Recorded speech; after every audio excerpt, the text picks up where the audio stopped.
છોટાઉદેપુર જિલ્લાના નસવાડી તાલુકાના ડુંગર વિસ્તારમાં આવેલા ધારસીમેલ ગામમાં આવેલ ધોધ નિહાળવા માટે દૂર દૂરથી પ્રવાસીઓ ઉમટી પડ્યા.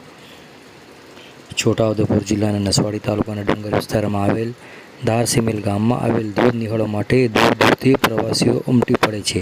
આ ધોધ 70 ફૂટ જેટલા ઊંચાઈ પરથી ધોધ પડી રહ્યો છે. સારા વરસાદ પડવાના કારણે ડુંગર વિસ્તારના નાના નાના ઝરણાઓ ફૂટી નીકળ્યા છે અને પ્રકૃતિ પણ સોળે કળાએ ખીલી ઉઠી છે.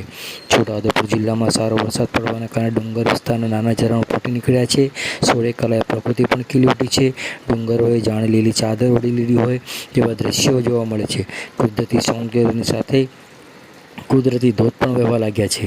આ કુદરતી ધોધ નિહાળવા માટે આજુબાજુના જિલ્લાના પ્રવાસીઓ પણ ઉમટી પડે છે. નસવાડી તાલુકાના ડુંગર વિસ્તારમાં આવેલ ધારસીમેલ ગામમાં વરસાદના પાણીનો ધોધ જોવા માટે દૂર દૂરથી પ્રવાસીઓ આવે છે. આ ધોધ જોવાનો આનંદ કંઈ અલગ જ છે. પહાડોની વચ્ચે આવેલા અતિ રમણીય ધોધ ખૂબ જ પ્રખ્યાત છે. પ્રકૃતિના ખોળે સોળે કલા વચ્ચે કુદરતી ઝરણા વચ્ચે ખૂબ જ સરસ ધોધ વહી રહ્યો છે.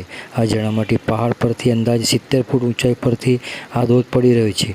આ ડુંગર વિસ્તારમાં આવેલ ધોધ અતિ રમણીય છે. નર્મદા કાંઠે આવેલા આ ધારસીમેલ ધોધના કારણે ડુંગર વિસ્તારના લોકો માટે પ્રિય બની રહ્યો છે. આ ધોધના આજુબાજુના ગામના સ્થાનિક લોકો સિવાય કોઈ આવતું જતું ન હતા, પરંતુ આ ધોધ જેમ જેમ લોકો માટે પ્રિય બની ગયો છે તેમ તેમ આજુબાજુના જિલ્લાઓના લોકો માટે હવે આ વિસ્તારમાં પણ પ્રિય બની ગયો છે. આ ધોધથી આસપાસના ગામોના લોકોમાં ખૂબ જ આનંદની લાગણી છવાઈ છે. આ ધોધ જોવા માટે અવારનવાર લોકો આનંદની લાગણી અનુભવે છે. આ ધોધ પર આવવા જવા માટે કાચો રસ્તો છે. ધોધ સુધી પહોંચવા માટે ભારે મુશ્કેલી પડે છે અને 1 કિલોમીટર જેટલું અંતર ચાલવું પડે છે.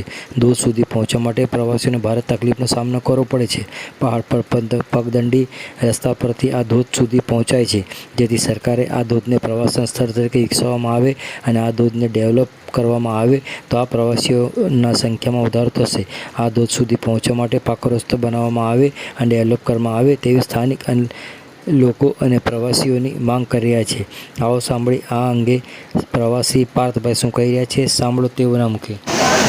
નસવાડી તાલુકામાં ધારસીમેલ ગામ પાસે ધારસીમેલ ધોધ આવેલો છે, જે ધારસીમેલથી માત્ર 1 થી 1.5 કિલોમીટરના અંતરે જ આવેલો છે. અને આ ધોધ એ કુદરતી દ્રશ્યોની વચ્ચે જે ધોધ આવેલો છે, તમને જે જોઈને તમે ખૂબ જ આનંદિત થઈ જશો અને ખૂબ જ પ્રફુલ્લિત થઈ જશો.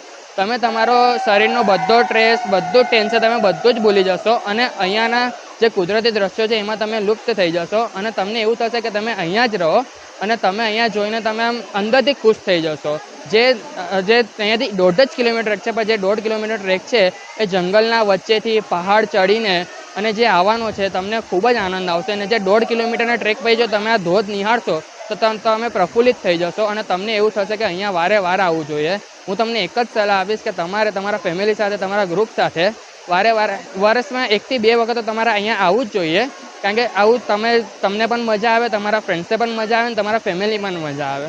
Thank you. અહીંયા તમને જે શહેરની દુનિયા કરતાં કેવું લાગે? અહીંયા શહેરની દુનિયા કરતાં ખૂબ જ અલગ લાગ્યું. શહેરની દુનિયામાં એક સ્ટ્રેસ હોય છે કે વર્કલોડ છે કે આ કરવાનું છે. સન્ડે પણ હવે હોલિડે નથી મળતા વર્કમાંથી. એમાં તમે આવો ટાઈમ કાઢીને તમે અહીંયા આવો, તમે અહીંયાના દ્રશ્યો જુઓ, તમે અહીંયાનું વાતાવરણ જુઓ, તમે અહીંયાના કુદરતી સૌંદર્ય જુઓ, તો તમે અહીંયા જોઈને ખૂબ જ લુપ્ત થઈ જશો અને તમે ઈચ્છો કે અહીંયા આવવું જ જોઈએ. માનવ સર્જિત દુનિયાથી કેવું લાગે છે? એના કરતાં કેવું લાગે? માનવ સર્જિત દુનિયાથી અલગ એટલે તમે લેપટોપ છે, મોબાઈલ છે, કોમ્પ્યુટર છે, તમે એમાં દુનિયા નથી જોઈ શકતા. પણ જો તમે જાતે બહાર નીકળશો તો તમને ખબર પડશે કે દુનિયા શું છે. તમે જેમ ફરતા રહેશો એમ તમને ખબર પડશે કે દુનિયા કેટલી મોટી છે, કેટલી વિશાળ છે, શું આવેલું છે. એમાં તમે વધારે અનુભવ કરી શકશો અને તમને એમાં વધારે જાણકારી મળશે. જે તમે મોબાઈલ છે, કોમ્પ્યુટર છે એના કરતાં તમને વધારે જાણકારી મળશે. તમને અહીંયા આવીને કેટલો અનુભવ છે?